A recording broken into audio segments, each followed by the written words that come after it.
Bien, estamos entonces con el invitado anunciado en la entrevista de portada, el exministro de Energía y Minas, Miguel Inchaustegui. Pasar por un ministerio es una cosa compleja, ¿no? Uno está, digamos, expuesto a ataques, a críticas, pero también a demandas, a juicios, a procesos. Estamos aquí con un hombre que ha pasado por el ministerio y ha salido, como siempre, digamos, manteniendo esa línea profesional que lo ha caracterizado. Y por eso es un gusto para nosotros tenerlo hoy en el programa nuevamente. Miguel, buenas noches y bienvenido. Muchas gracias, Oscar, por la invitación.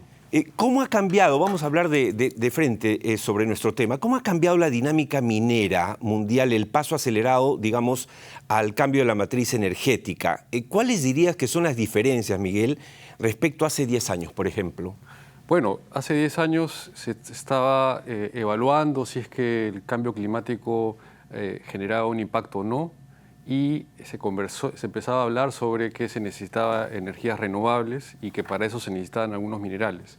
Ahora eso ya está confirmado, incluso se necesitan minerales críticos, ahora se ha catalogado algunos minerales como minerales críticos, y el último año en Estados Unidos se ha incluido al cobre como mineral crítico. ¿Por qué? Porque la necesidad de cobre que va a haber, no solamente por el crecimiento de las economías y los países que están creciendo como China, India, sino porque justamente el tema de los autos eléctricos, las energías renovables, los equipos autónomos van a demandar muchos minerales, y ya las proyecciones avisoran y confirman de que el cobre va a crecer. Por ejemplo, uno de los minerales críticos del cobre va a crecer en una forma exponencial de acá hasta el 2035, 2040. ¿no? Ahora, casi el 80% de los proyectos mineros en el Perú son de cobre. 70, 80, ¿cierto? 73%. Ok, 73. Ahora, casi todos tienen el reto del manejo apropiado de las expectativas sociales. Ahí te pregunto, porque tú estás bien informado, ¿estamos haciendo la tarea? Yo creo que estamos un poco lento en la tarea de, en el caso del Perú, lo que existe es una crisis de confianza entre todos los actores. La gente que conoce el sector y que está, sabe que desde hace 15 años siempre decimos que se necesita construir confianza, se necesita que las empresas con el gobierno resuelvan las brechas sociales que hay alrededor de los proyectos. En realidad existe una desigualdad cuando un proyecto minero empieza a operar.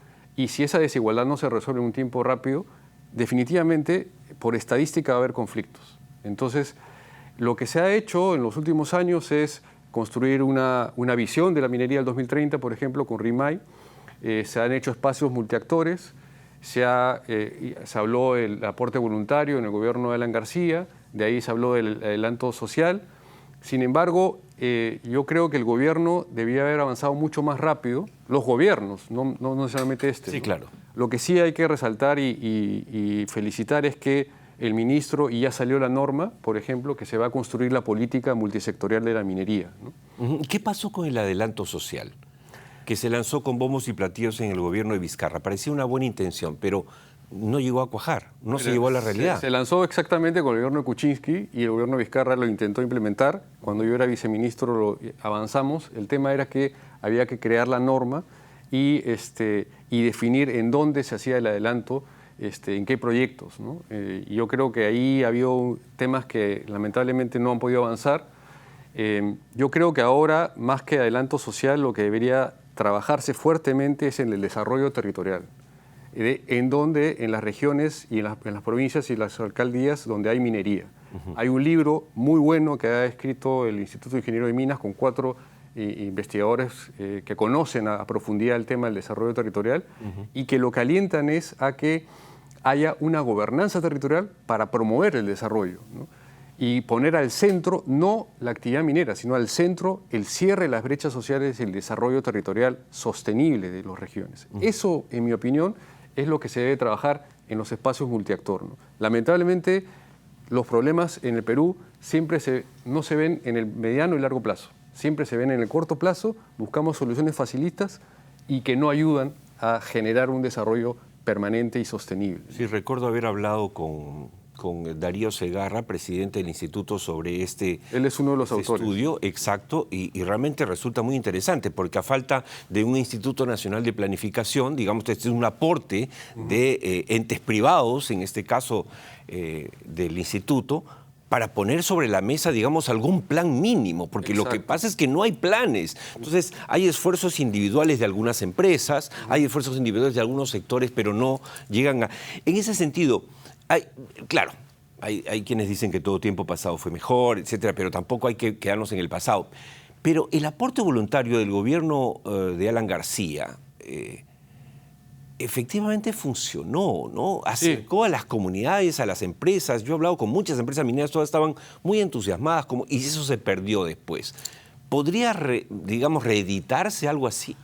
Yo creo que sí, ¿no? No hay que inventar la rueda y hay que aprovechar las cosas positivas. Y el aporte voluntario fue algo positivo. Lamentablemente entró el gobierno Ollanta y eso no pudo continuar. Se crearon nuevos impuestos, que dicho sea de paso, eso se está recaudando en el gobierno central.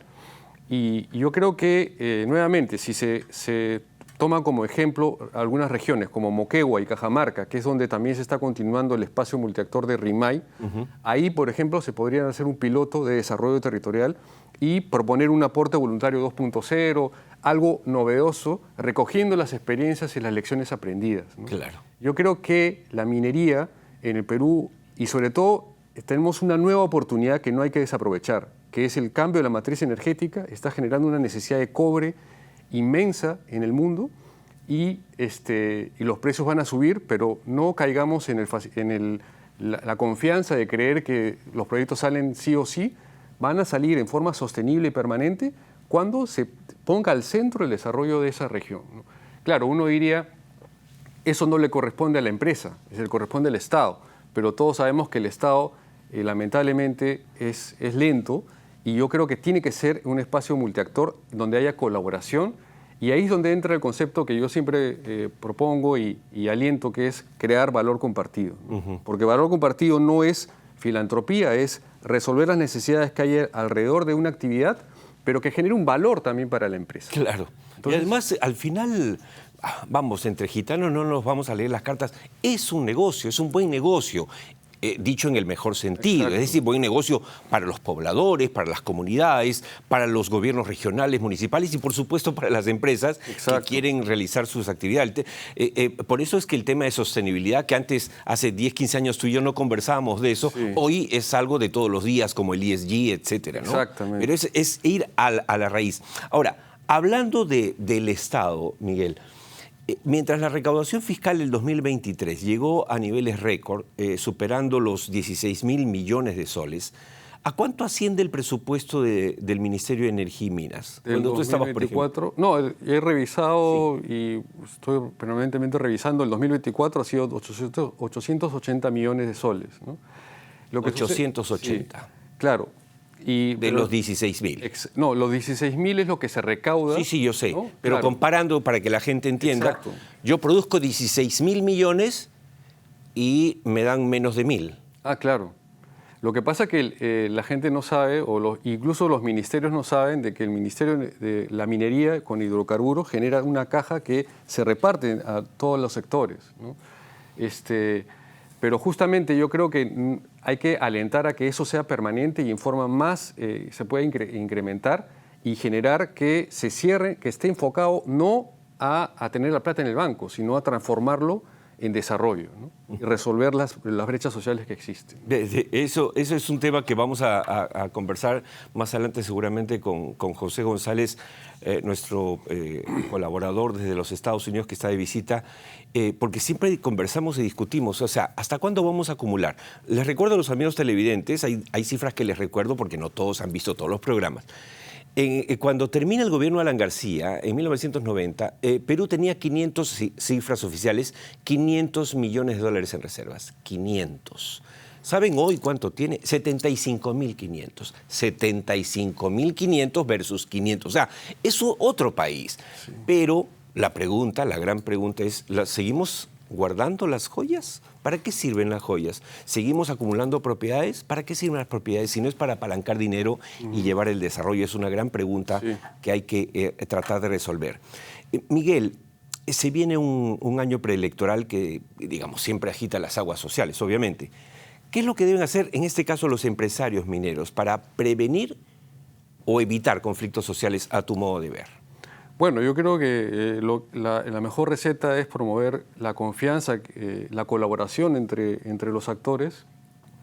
Yo creo que el Perú tiene ejemplos muy buenos de empresas que han apostado por eso y que la idea no es reemplazar al Estado, sino traer al Estado para, con el Estado, resolver las brechas sociales, ¿no? Tenemos el tema de obras por impuestos, tenemos el tema que podría ser un aporte voluntario, como estamos viendo 2.0.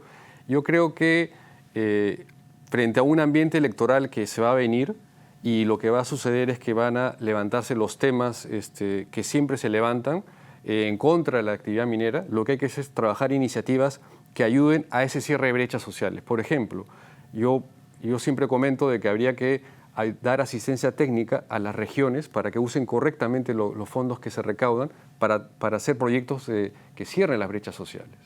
Agua, saneamiento, carreteras. Eso podría hacerse si es que cada región, cada municipalidad tuviera una asistencia técnica, y eso lo puede hacer la empresa a través de una iniciativa de valor compartido o a través de obras por impuestos. Hay empresas que lo están haciendo, ¿no? Y tenemos el caso de Quellaveco con Anglo American y Mitsubishi, que son los accionistas de Quellaveco, que están haciendo iniciativas de generar espacios multiactor para definir los temas para cerrar en temas de agua, agricultura y temas de internet. Tenemos en Cajamarca Yanacocha, que está haciendo iniciativas de temas de agua para la ciudad, ¿no? Hay un lema que me parece muy correcto, que es el agua nos une, por ejemplo, y yo creo que eso es lo que hay que alentar. O sea, hay que, en mi opinión, mi sugerencia es ser proactivos, no esperar a que el gobierno se encamine, sino jalar al gobierno, ¿no? Todos sabemos, por ejemplo, que ahora el gobierno ha anunciado esta política del sector minero. El Perú es un país minero por años. En la época antes de los incas había minería, pero no tenemos una política, ¿no? Y es porque siempre se ha considerado a la minería como el patito feo. ¿Por qué no levantarlo y promoverlo como lo que es una actividad que ayuda a su entorno? Y para eso creo que todos, el gobierno y hay que saludar que está haciendo la política, pero las empresas tienen que inmediatamente proponer un espacio multiactor, por ejemplo, para definir bien esa política. Claro, entre todos. Claro. Es fácil hacerla entre las empresas y el ministerio. Hay que invitar a las ONGs ambientalistas. Y eso fue lo que pasó con la visión y con lo que se construyó en RIMAI, ¿no? En un espacio multiactor que al comienzo todo el mundo pensó que no iba a concretarse nada, se concretó. ¿Por qué? Porque nos escuchamos entre todos y definimos el mejor camino para hacer una minería sostenible y positiva para el país. Ahora, si somos justos, no hay duda de que la minería de hoy es mucho más proactiva, mucho más, digamos, permeable, mucho más conectada con las comunidades y con el mundo, pero efectivamente podemos dar algunos saltos más, ¿no es cierto? Para beneficio del sector, para beneficio del crecimiento, porque si nos ponemos a llorar y esperar de que el Estado cambie, eso va a tomar su tiempo, ¿no? Por ejemplo, ahora tenemos unas elecciones, 30 en teoría candidatos, ¿no? 30 candidatos que se van a sacar el alma, ninguno de ellos va a defender al sector minero, ¿no es cierto? No. Y entonces, ¿qué hacemos mientras tanto? En ese contexto, realizar eventos es un aporte del sector minero, y en este caso ya hablo de Expo Cobre 2024, siendo Perú la estrella mundial del cobre. Porque ya sabemos que Chile, si bien es el primer productor, básicamente el 60% es público, ¿no es cierto?, con Codelco. En el caso Perón es el 100%, y la otra opción es irse a República Democrática del Congo, que no lo aconsejo. Entonces, el evento Expo Cobre en el que vas a participar, hay además un consejo de exministros de Energía y Minas, vamos a ver la lámina donde estás participando. ¿Qué papel dirías tú que le toca jugar al Estado para lograr que el boom del cobre beneficie a las grandes mayorías del país? Como un adelanto de lo que será ese Consejo de Exministros de Energía. Sí, yo creo que lo que hay que hacer es mostrar la cartera que hay, que la están mostrando, y de ahí alentar a que vengan nuevos inversionistas a hacer que esa cartera se ejecute más rápido de proyectos, ¿no? Como tú lo dijiste, hay 73% de los 54.000 millones que tenemos en el país de proyectos, el 73%, más o menos 39.000 millones, son proyectos de cobre. Pero hay que avanzar los proyectos, están en diferentes estadios.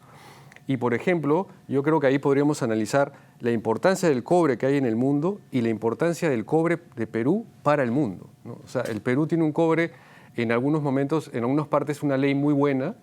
A diferencia de otros países, la ley de cobre de los proyectos es interesante. Así es. Los proyectos, las minas de cobre están en su primera etapa, hay futuro por delante, pero lo que podríamos plantear es que el Perú puede plantear un cobre que sea un cobre sostenible. Exactamente. Un cobre que ayude a su entorno y eso yo creo que lo que hay que alentar es eso, hay que hablar sobre el cambio de la matriz energética y cómo el cobre va a ayudar a... Un cobre, por ejemplo, cero carbono. Exactamente. ¿No? Así se dice, ¿no? Cero carbono. No, carbono neutral. Carbono neutral, perdón. Sí. O sea, por ejemplo, podría ser un diferencial total de lo que es la oferta peruana del cobre. Exactamente, ¿No? ¿no? Y hay países como Chile y Perú también que están evaluando su emisión de CO2, ¿no?